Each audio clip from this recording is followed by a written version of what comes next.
नमस्कार. जाणीव प्रेमाची भाग 3. मला या घरात कोणाचा सपोर्ट नाही, साक्षी म्हणाली.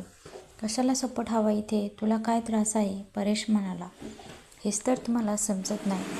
दादा कशी वहिनीची बाजू घेतात, आई बाबा नीट राहतात, तुम्हाला ते जमलं नाही, मी एकटी पडते. माझ्यावर नेहमी चुकीचे आरोप लावतात. मला स्वतःला प्रोटेक्ट करावंसं लागेल. मी चुकीची नाही आहे हे सांगता सांगता मी थकून जाते, तरी कोणी ऐकत नाही. तिने हळूच सांगितलं. बघितलं का कशी बोलते आहे? उलट उत्तर देते. आईसमोर बोलते, वहिनीला जुमानत नाही. परेश सगळ्यांना सांगत होता. त्यानंतर नक्की काय प्रॉब्लेम आहे? सासूबाई आणि जाऊबाई काही सुचू देत नाही. त्या एका बाजूला होतात आणि मला त्रास देतात. ते माझं घर नाही, मला कुठला हक्क नाही. म्हणजे या दोघींना त्यांचा नवरा त्यांचा ऐकणारा हवा आणि माझं मात्र कोणी ऐकायला नको. आम्हाला आमची खोली नाही, काही सोय नाही, तरी मी ॲडजस्ट करत होते, साक्षी म्हणाली. उपकार केले ॲडजस्ट करून. आता या सगळ्याच कशा चुकीच्या असतील? हिला काही जमत नाही, परेश म्हणाला. तुम्ही मला चुकताना बघितलं का? आई बहिणी सांगतात ते तुम्ही ऐकतात, मला बोलतात. स्वतः अनुभव घ्या ना, ती म्हणाली. त्यानंतर जाऊ द्या, हेच असे आरोप प्रत्यारोप चालूच राहतील. पुढे काय करायचं आहे?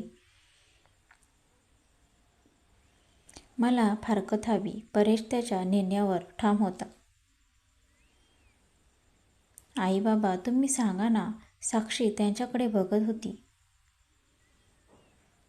जावई बापू, मला काही सांगू नका. त्यानंतर अहो तुम्ही म्हणाला ते मी करेल. आईकडे कशी राहू? त्यांची गरिबी परिस्थिती आहे, थोडं समजून द्या. आधी समजत नव्हतं. ते खूप समजूत घालत होते. परेशने काही ऐकलं नाही. मी या नात्याला खूप वेळ दिला, पण यातून काहीच मिळालं नाही. ती आई आणि बाबांबरोबर माहेरी निघून आली.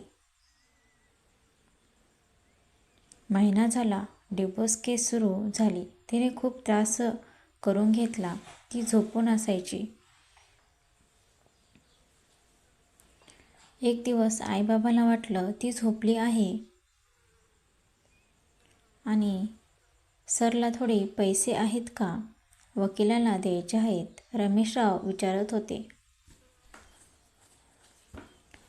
होते नव्हते सगळे संपले. तुम्ही कुठून कर्ज मिळतं का ते बघा. आता कोण कर्ज देईल? जुनी देणी बाकी आहे. दोघं काळजीत होते. आईबाबांकडे पैसे नाही, घरात बसून काही होणार नाही. तिने शाळेत अर्ज केला आणि आता नाही, हे वर्ष संपल्यावर नोकरी मिळेल. मी काही काम करायला तयार आहे, साक्षी म्हणाली. ओळखीच्या लोकांचं मेडिकल होतं, तिथे मदतीस म्हणून काम मिळालं. घरचा किराणा तरी सुटत होता. सकाळी ती ट्युशन घ्यायची. घर मुलांनी भरलेलं असायचं, त्यातून पैसे मिळत होते. दिवस कमी पडत होता, इतर कामं होतं. रात्री ती स्पर्धा परीक्षेचा अभ्यास करत होती. चुलत भावाने सांगितल्याप्रमाणे तिने तोही फॉर्म भरला होता. आई बाबा बघत होती. तिची धावपळ होत आहे, बरं आहे, पण ती तिचं दुःख तरी विसरते. आणि त्यानंतर सुरुवातीला परेश खुश होता. आई वहिनी काळजी घेत होत्या. नंतर त्याही कंटाळा करत होत्या.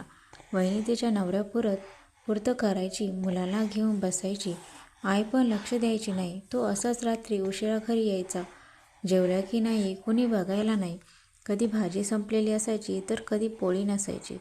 थोड्या दिवसात परेशच्याही घरी बऱ्याच गोष्टी बदलल्या होत्या. मोठा भाऊ छोटा भाऊ वेगळे राहत होते.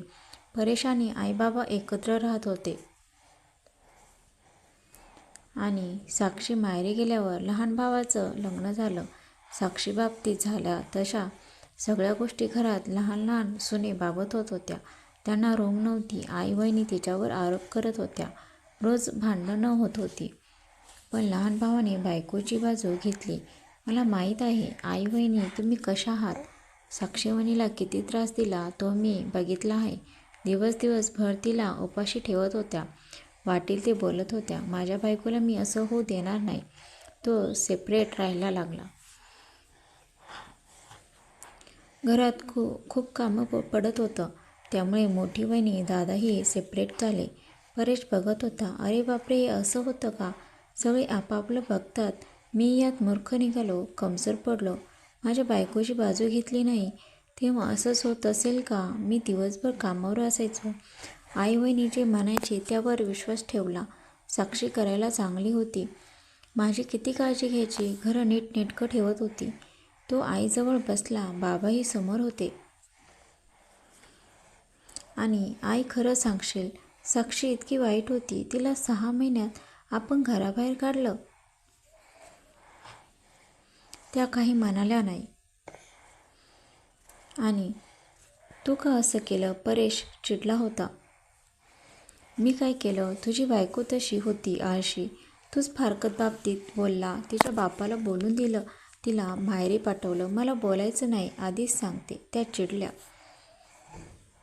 अरे तूच रोज सांगत होती ना, ती अशी करते, ती तशी करते. मला यात घेऊ नको. त्या झोपल्या. बाबा बघत होते. ते असं असतं परेश. म्हणून ऐकावं जनाचं, करावं मनाचं. अजून वेळ गेली नाही. परेश डोकं धरून बसला होता. तेवढ्यात नव्हतं झालं. माझं डोकं चालत नाही. एक दिवस साक्षी नेहमीप्रमाणे मेडिकल दुकानात काम करत होती. परेशच्या मित्राने तिला बघितलं. तो दुकानात काहीतरी घ्यायला आला होता. तिने त्याला ओळखलं नाही. त्याने परेशला सांगितलं. साक्षीवहिनी दुकानात कामाला आहे. त्रासात आहे. वहिनीची तब्येत एकदम खराब झाली आहे. बारीक गरीब अशी दिसते आहे.